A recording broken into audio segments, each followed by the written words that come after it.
Welcome back to the Unexpected Podcast. This is Justin Mahwikizi, and we're joined today by our guest, Thomas Peterson of Floor Coverings International of downtown Chicago. Thomas, welcome to the podcast. Thanks. It's great to be here. Thanks for having me, Justin. Absolutely. What I love about the concept of your company, flooring, from a flooring perspective, commercial and residential, is that it has more of an impact to your clients than just a transaction and just putting some different colors within the house. So I appreciate you being here. Tell us how long you've been with the company. What is your focus, and who's your ideal client? Yeah, so we opened up our branch of Floor Coverings International back in December of, well, we launched July of 2023, actually opened up operations December of 2023. So we've been around a little over what looks like 3 years now. We've grown dramatically, 500K our first year, 1 million the second year, and we're already about to cross 1 million. It's already it's already Q2 right now.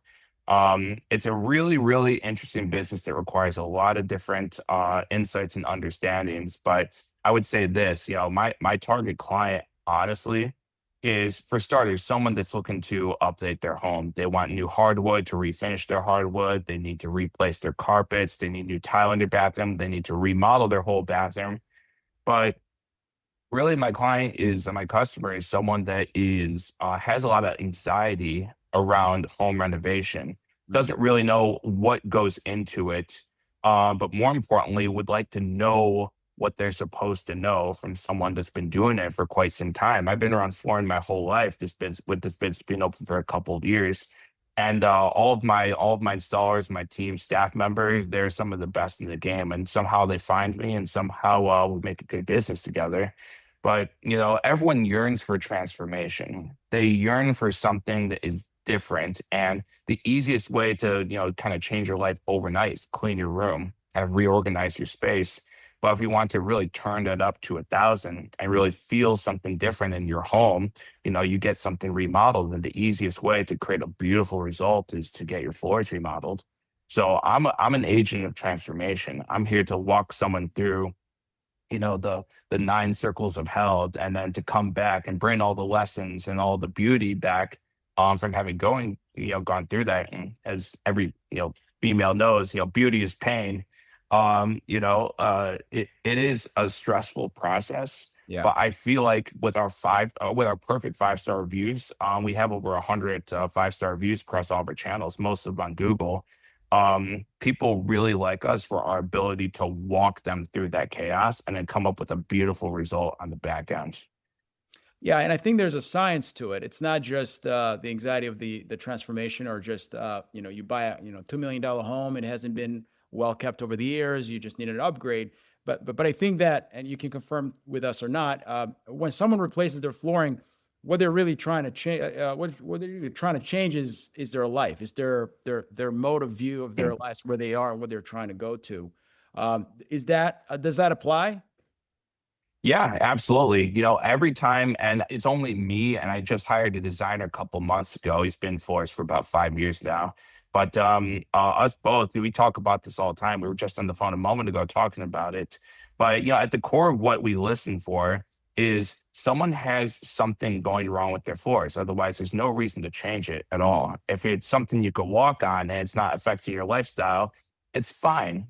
But usually around this time of year, the light shines in and we see lots of scratches, lots of Mhm. scuffs, wear and tear starts picking up. Um, I asked them point blank, what's wrong with the floors that you see currently? And they'll tell me it smells horrible because it's carpet, or it collects dust because it's carpet, or it has these horrible scratches that we need to get out, or we just moved, or we just got a dog, or something's been going wrong. And when I hear that, I hear exactly what they're looking to change is that we have a chink in the shield, we have a weakness in the body armor. We need to fortify that. And I want to make sure I present some options that are exclusively around that ask. If there's a leak, and then the hardwood has started cupping and crowding and started pushing together, and it's making a mess and a nightmare of someone's life, I'm showing you 3 waterproof products or I'm introducing you to a really good plumber, one of the other. And we try to be partner with some, some really qualified organizations around us that can work downtown in these high rises and these HOAs. But at the end of the day, someone's coming to me with a unique problem. It's my job to solve that problem and preferably nothing else. They don't need to hear about all the crazy features, added benefits, things like that. They're looking for one specific thing, but most part, they're looking to be listened to as to what that issue is. And then for me to come out and say, I chose this product for you because you said this, and this would help in these ways. How do you feel about this particular choice here? And then we could kind of talk it through and see, did we nail it on the head? And, a couple of years of business now, it's kind of funny. I could show them one thing and be like, that's exactly what I was thinking about, because if you do it enough times, you start to get a gut instinct for it. Or we have to tweak it around and say, hey, maybe this is, it's going to darken the space. Maybe it's going to make the space feel smaller. Maybe it's going to make the space feel more age. What if we just shifted the color slightly this way, or the plank size this way, or change to a product that does these, or the most common request, can we get it to a price point that's more within what we budgeted for this project? Right. And we our model is unique because we bring over 3,000 samples to customers' homes in our mobile flooring showroom. If you see those vans that we have driving around the city, Yeah. it's not filled with tools or with scraps or equipment. It's filled exclusively with floor samples, and we can fit upwards of 3 to 4,000 different iterations of flooring inside of there across 200 different sample boards. After a brief conversation, usually we can narrow it down to six, maybe 6 to 12 different things, and then we could take 6 to 12 and easily narrow it down to one. And by the end, people are like, "I can't believe I picked that." After looking through all of these things, they have an effective decision making process. So, but long story short, it all comes down to the conversation first and figure out what is actually going wrong and trying to keep everything else the same and then changing the key things that are creating the problems in the first place. That's excellent. Do you see any patterns, because you've done this so many times? Have you seen patterns between people's personalities and the choices they make, whether they go with hardwood or maybe carpeting or maybe higher end on the marble side? Yeah. You get those clients. Can you tell us more about that? Yeah, it's really funny because there is an answer to that question about what patterns so different customer mosaic personalities, we would call them, gravitate towards, and it has less to do with the person. But we work mostly in the downtown area. We work in high rises. We're one of the few companies that are qualified and could perform very well inside of these high rises. Um, the big thing that we see is, and I'll give you a story here, is that we installed on in a high rise over on State Street in South Loop, and we installed a product that looked great. Customer absolutely loved it, and I had another appointment a couple months later that was in the room directly above them, Okay. same room but just a different floor, and they said, "Yeah, we're kind of looking for this, looking for this." And in my head, I was like, "This feels weirdly familiar. Why does this feel like the same conversation?" And I thought, just on a whim, I usually bring in 4 or 5 different things, but this time I wanted to bring in two. I wanted to bring in, and the two that I chose was the two choices that the customer and the floor below were choosing between, and which included the one they actually chose.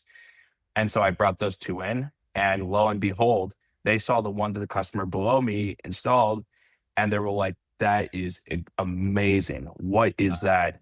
And I get to explain. It's weird because I'm doing the same. It's almost like it was like a deja vu moment where I was saying the exact same things, the exact same ways. And it really made me question where a lot of people's personalities come from. Like, how much of it is it the person? We say nature versus nurture. How much is it that's just genetically there, just from their parents, from their culture? And then how much of it is from their upbringing, the people that they were around, and how they were conditioned to be the people they are, what they do for a living, for work, kind of changing personality. But one thing a lot of people consider is the environment that they're in. These people are the same people that walk through that lobby, into that elevator, into those hallways, just the same way as the customers directly below them. And it got me thinking, like, you know what? Like, we're not giving enough credit to the sheer affect of how changing your environment can really change your entire personality and kind of make you feel different when you change that environment. So the same floors I'll see up in the Gold Coast and a couple of properties over there, I'll see in the same units, which will be very different than what I see in the West Loop. And I'll see a couple products there, and people will all sort of gravitate Ah, around the same products there. And then the same thing on South Loop, which is slightly different, and they'll all gravitate around the same couple products there. And amazing. um, yeah, a lot of people don't know this, and it's sort of everyone likes to feel like a unique individual creature, snowflake, whatever you call it. But what we don't know is that a lot of our personality is very much shaped by the markers of the environment that we're in. Take away the people, take away the stimulus, the food you eat, literally the spaces that we live in shape us as humans in ways that we can't understand the true impact of it, but it's extremely impactful to a point where I could show two people the exact same floor, and if one of them bought it, the other one has a really high likelihood of buying it, even if they are not aware the other person bought that floor. So your segmentation is not really income levels or lifestyle. It may just be location to really give you a way of understanding what they're most likely going to prefer. Yeah, yeah, and that's it's a huge factor, location, and what makes us really strong right now is that we are hyper focused in a couple areas in Chicago. We have the downtown market. We go in the West Loop.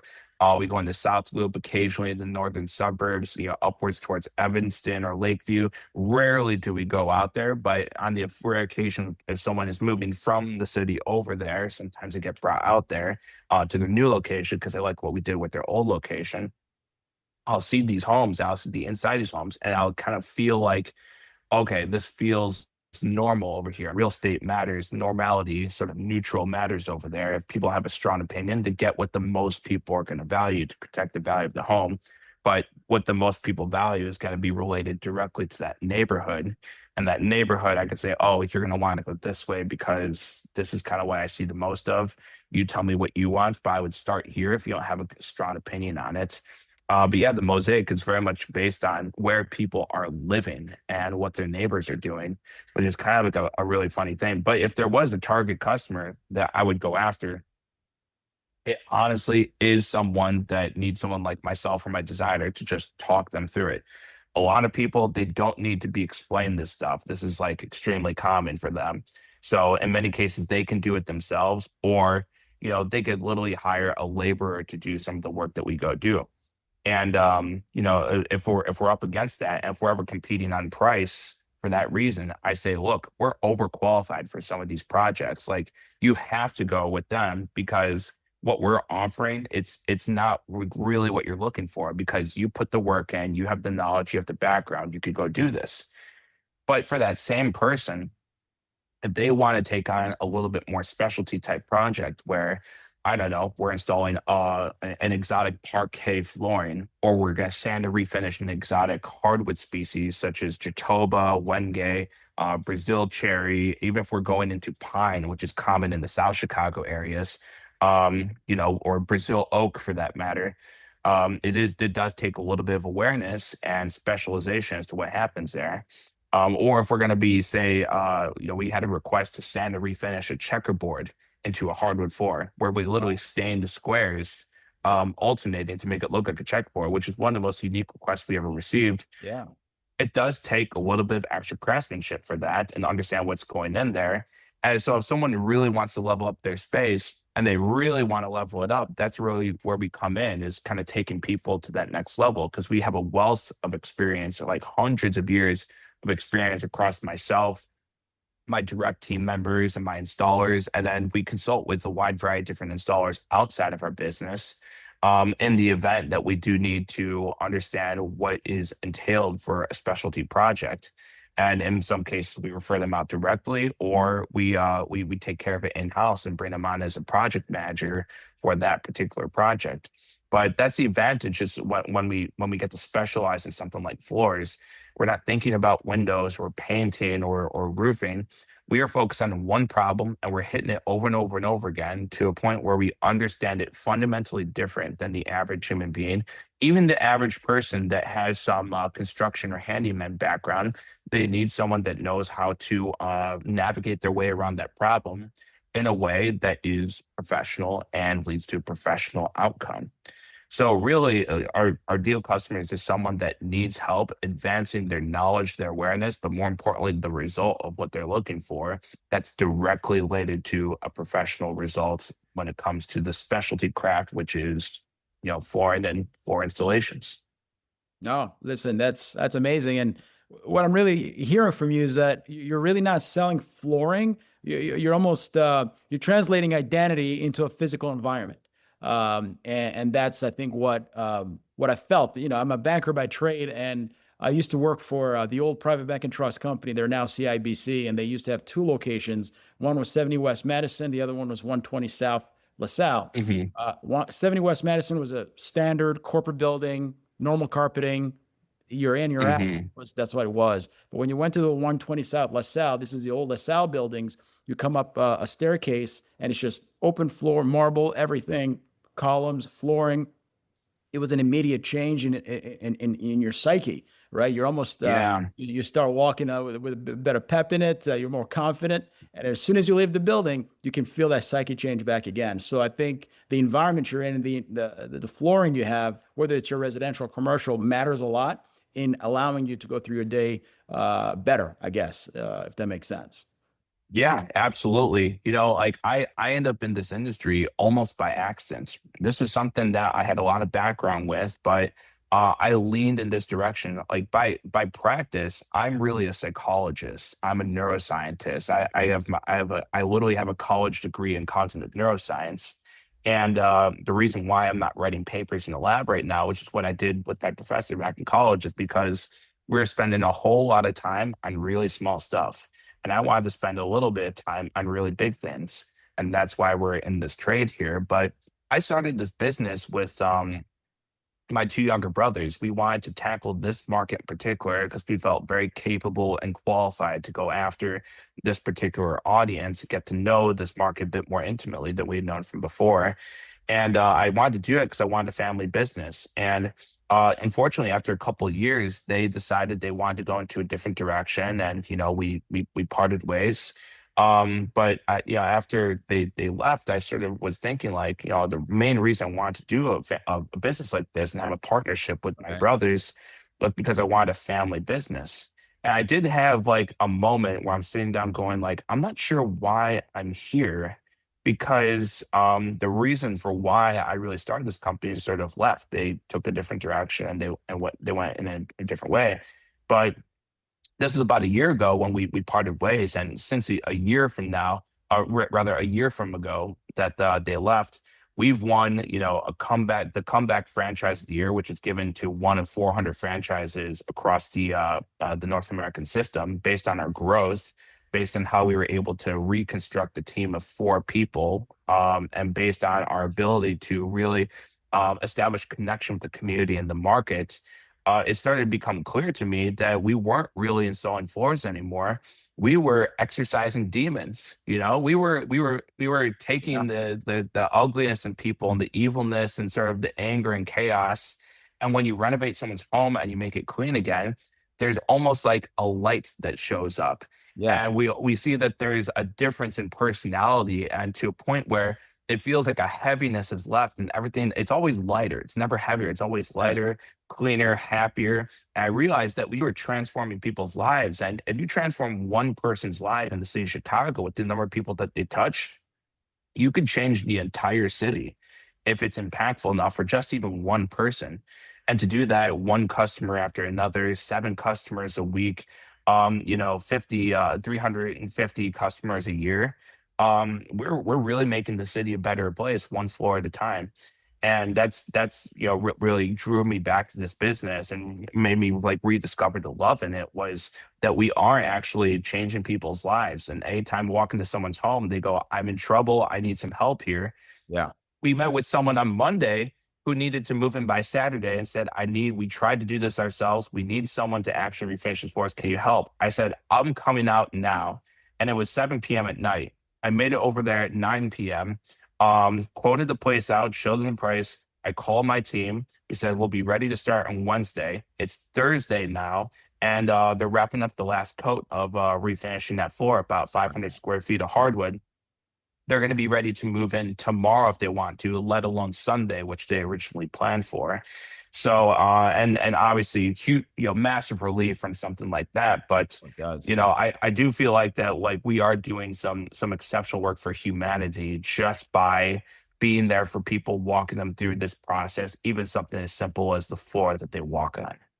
No, So, I agree. I agree, and that's a great story. The way you were, there's two great stories. One with this client you just mentioned, but the most mhm, important thing for entrepreneurs, I work in mergers and acquisitions, business valuations, and I deal a lot with partnerships, dissolutions of partnerships, disagreements. And so your story on how you're able to recover is very important. Can you walk us yeah, through your process, how you thought through it? Did you have somebody help you through it? How did you go from why am I doing this? Because that's usually where businesses go. yeah. They end up closing because the partner who's left does not have the same motivation as when they started the company. So walk us through that story. I think it's important for our audience. And a lot of business professionals who want to go into business, they're always scared about these type of issues. Yeah, exactly. So, I've had a lot of experience with business and with seeing and witnessing partnerships go sour to a point was when we started this, I wanted to make the structure as clean as I possibly could. Where yes, I'm doing this with my brothers, but I'm going to maintain 100% ownership. I'm going to invite them in. I'm going to take care of most to all of the expenses. And then when and if we become profitable, which was with any business, you never know if you actually have a model or not. Right. Then I will add you to the LLC or the S corp or the C corp or whatever entity we're Ah, doing. Then we'll go do that. How does that sound? And they go, okay. And then we'll just pay everyone by salary. I'll take distributions, and everyone will be happy. So I started that from the beginning for that reason. Is I'd like it to be as clean as we could possibly make it, and then go on and if I had one regret is not having an actual partnership agreement in place, because if and when things go sour, you want to have a document so you can put in front of yeah. a courtroom or a judge or in front of a banker like yourself to say, hey, here's our articles of incorporation, here's our partnership agreement, signature on both of them. We go by this rule of letter. Otherwise, it's very faded and sort of kind of messy. Yeah. But I always kind of knew the worst case scenario was always possible. And with partnerships, where what it looks like is that usually both or multiple parties go in very excited, and then it gets hard. And Yes. when it gets hard and when it gets stressful, you start to see what happens to people when things get hard or stressful. For people, it's different things. Sometimes they just slow down. Sometimes they depart entirely. Sometimes they start criticizing overly. Mhm. Sometimes they start taking control of everything. Sometimes they want to, get more money for the work that they're putting in. Everyone is just trying to battle against burnout. Burnout's not just being overworked, it's also being underpaid. It's also having values that conflict with yours in the organization you're working with. It's unfairness, it's nepotism, it's a wide variety of things that sort of put someone in that helplessness state. And anything that they react that seems irrational is a reaction to trying to avoid that complete drain of energy and sort of having to, like, kind of, take something apart. So I've learned from this experience that when it comes to partnership agreements, for starters, you don't want to judge someone based on their best days and their enthusiasm today for starting a business. You Right. want to make your judgment on their worst days. And I had a psychology professor back in college that would tell me, if you wanted to go into practice and you wanted to go and start your own practice, and you get a client that comes in and says, I've been to 7 different therapists and I've read all of your work, and I believe you're going to be the one that actually cures me for whatever it is. Any person like myself, for example, that says, "Hey, we're changing people's lives. Let's go and do it." Yeah. Um, he says, if you see someone like that, that will be the person that ruins your entire career, Wow. because it's not that you are different; it's that you are next.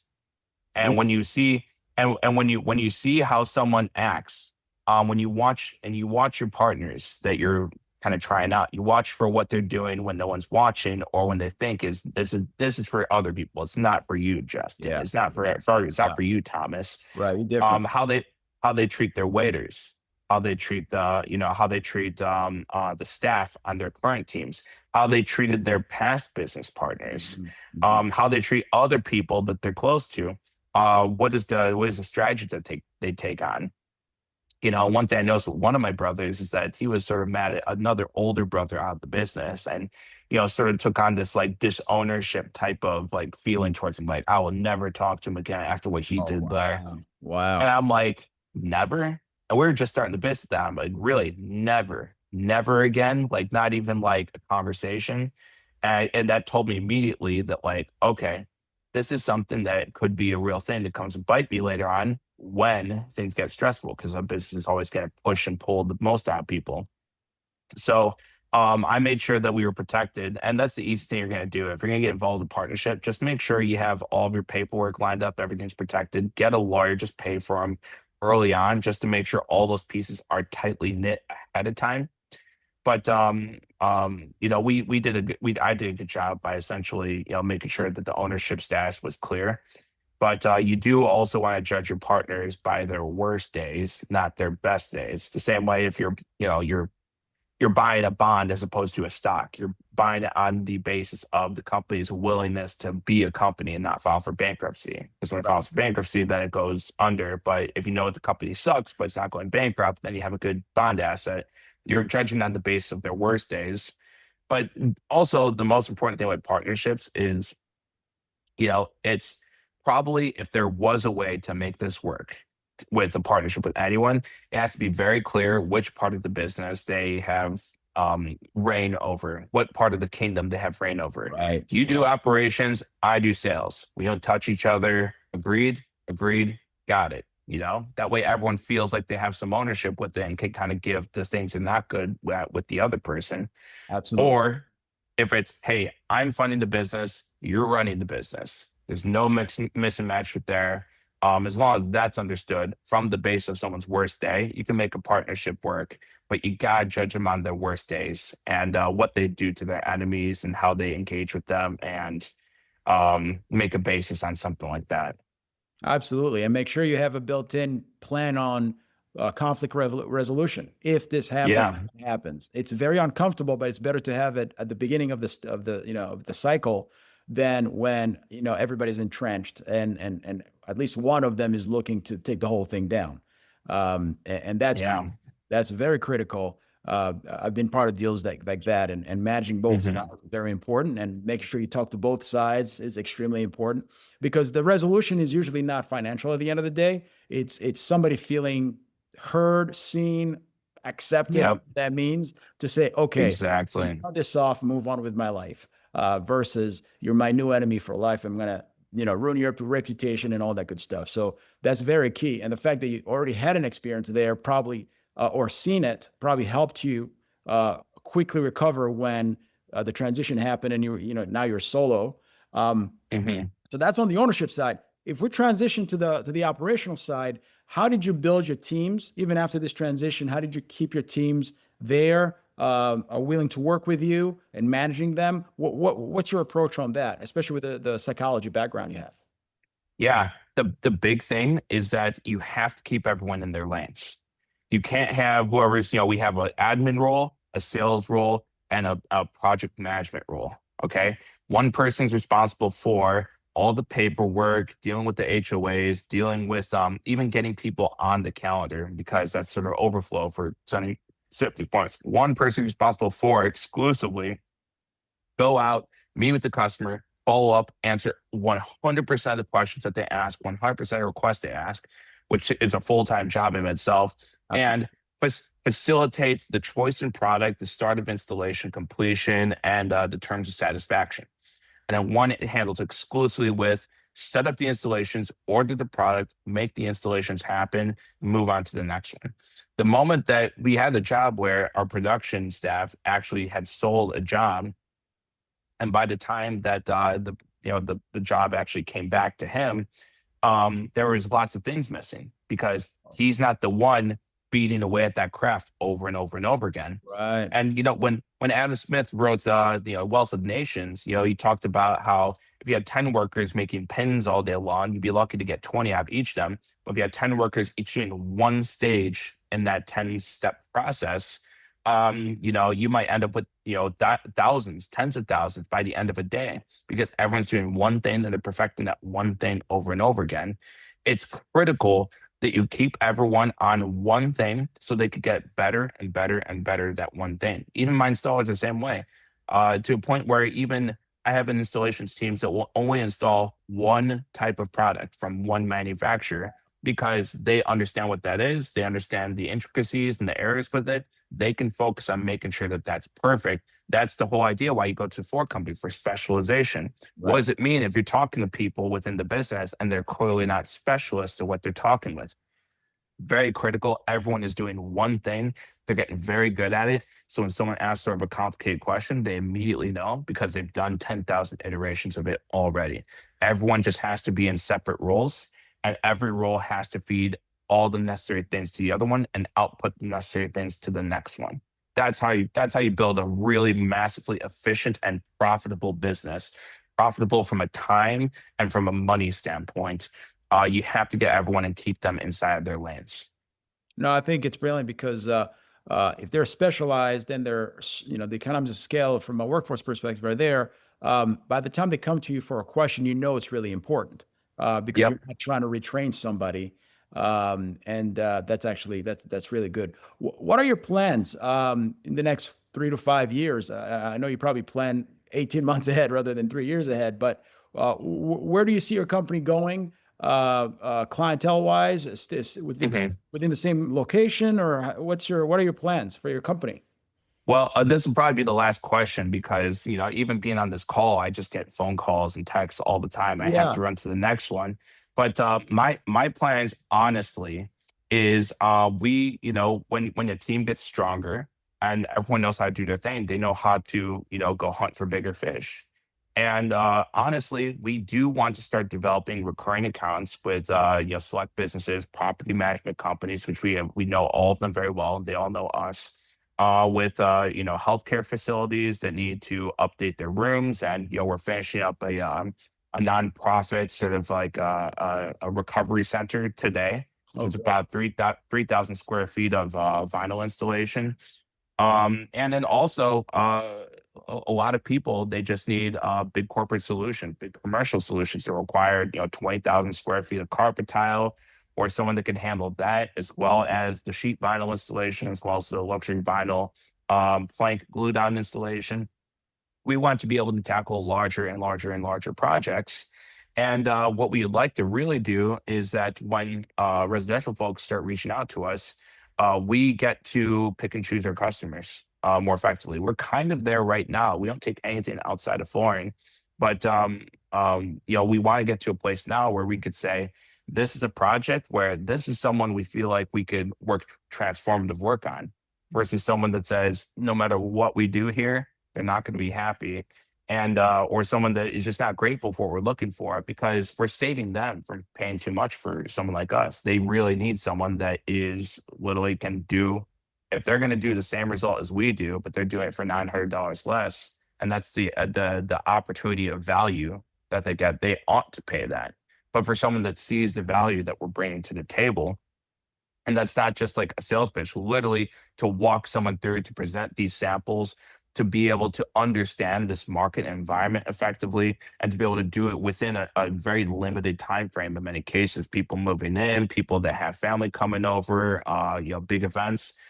We want to make ourselves available for people that need quality solutions on short notice. So we want to get to that place so that we develop our reputation as, if you need someone to come in and break this glass in case of emergency and hit the FCI button, we show up and we have the ability to show up.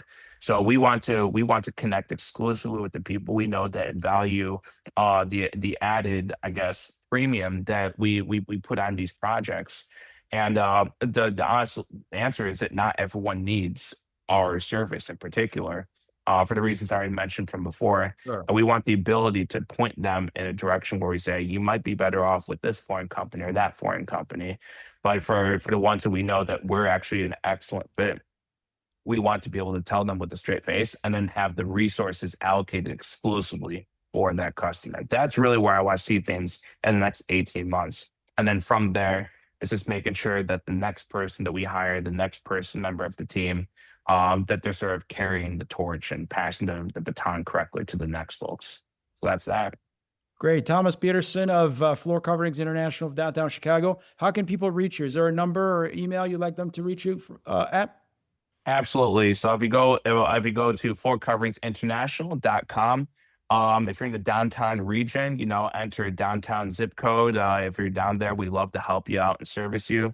Our phone number is the easiest way to reach us. I have that phone number goes to me and to my office manager, Crystal. That phone number is 872-318-2119. I promise if you call us with just a flooring question and that's all that you had, we're happy to help, because if we pay it forward, we know it's going to get paid back to us. But if you're looking to get a free in-home estimate, to have samples delivered directly to your home, brought to your home, we'll walk you through exactly what you're looking for anything surface related: hardwood, carpet, luxury vinyl, tile, backsplashes, showers, anything related to bathrooms and tiling, for example, is definitely within our scope. Give us a call at 872-318-2119. Outstanding. Thank you, sir, for spending time with us today. And go out there and get them. Actually, y'all make it happen. All right. Thanks, Justin. Yeah, take care. All right. See ya. Bye-bye. Cool. Did you like it? Yeah, that was fun. I dig it. Yeah, good questions. And I'm glad we got to the points that you wanted to get to too. So that's good. Yes, sir. Yes, sir. I wish you a great rest of your week, and hopefully I'll see you next Wednesday at the BNI meeting. Perfect. Sounds like a plan. Okay, Justin. Thanks a All lot. right. Take care. Have a good day.